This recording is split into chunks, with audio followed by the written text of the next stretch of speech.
ایک کسان کے گھر میں ایک چڑیا پلی ہوئی تھی۔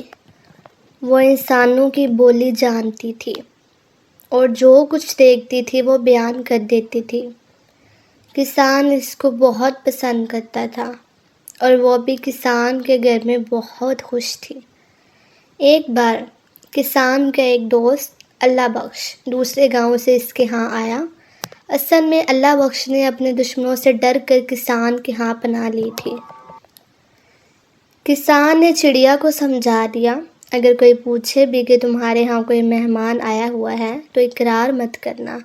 اللہ بخش کے دشمنوں کو اندازہ تھا کہ وہ کہاں چھپ سکتا ہے، چنانچہ وہ کسان کے گھر پہنچ گئے اور چڑیا نے ان کو بتا دیا کہ اللہ بخش ہمارے ہاں آیا ہوا ہے۔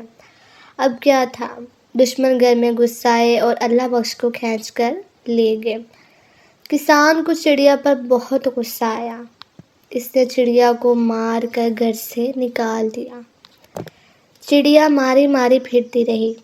اس کو بے وفا سمجھ کر کسی انسان نے اپنے گھر میں نہیں رکھا۔ اس پریشانی میں اس کی ملاقات ایک طوطے سے ہوئی۔ طوطا بھی آدمی کی بولی جانتا تھا اور بولتا تھا۔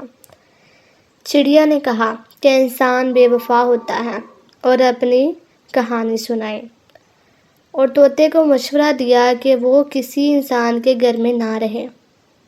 طوطے نے بڑے اعتماد سے کہا، زندگی گزارنے کے لیے عقل سے کام لینے کی ضرورت ہوتی ہے۔ میں تمہیں اسی کسان کے گھر میں رہ کر بتاؤں گا۔ طوطا کسان کے گھر پہنچا۔ کسان جو اکیلا رہ گیا تھا بہت خوش ہوا اور بڑی چاہت سے طوطے کو اپنے ساتھ رکھ لیا۔ دونوں آرام سے رہنے لگے۔ کسان جو کہتا طوطا اسے دہراتا، لیکن جو کچھ دیکھتا اسے منہ سے نہیں نکالتا۔ ایک دن طوطے کو چڑیا ملی تو اس نے طوطے سے حال و احوال پوچھا۔ طوطا بولا، اللہ کا شکر ہے، بڑے آرام سے گزر رہی ہے۔ چڑیا نے حیرت کا اظہار کیا تو طوطے نے اس کو سمجھایا، میں زیادہ نہیں بولتا، میں اپنے ساتھی کا بید نہیں کھولتا، جو کچھ میرا مالک کہتا ہے میں وہی کرتا ہوں۔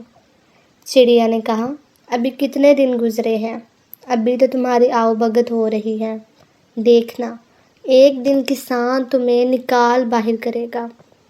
طوطے نے چڑیا کو سمجھایا، میں اس کو تکلیف نہیں پہنچاؤں گا، وہ مجھے عمر بھر نہیں نکالے گا، میں اس کے خلاف نہیں بولتا، ہمدردی کرو گے تو ہمدردی ملے گی۔